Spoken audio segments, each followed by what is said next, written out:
Niin, presidentti Niinistö tänään Suomi-areenan keskustelun otsikkona vetäytyy NATO suuttuu Euroopan kyvyn huolehtia. Ensinnäkin tuo muutos on ensinnäkin pitkään aikaa.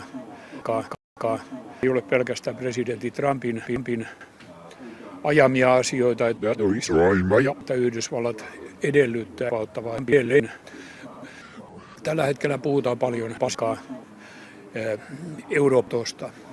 Siitä on tullut ikään kuin kun sen sanoo, niin asia onkin hoidettu ja se riittää. Mutta pelkät puheet eivät riitä ja sen tuon paskan vuoksi Euroopalla on nyt jo pidemmän aikaa ollut aika paska hetki.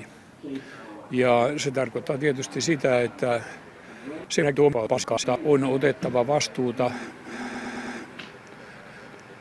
natsi rakentaen ehkä jotain täysin omaa eurooppalaista hatsesta, joka sitten olisi kykenevä toimimaan,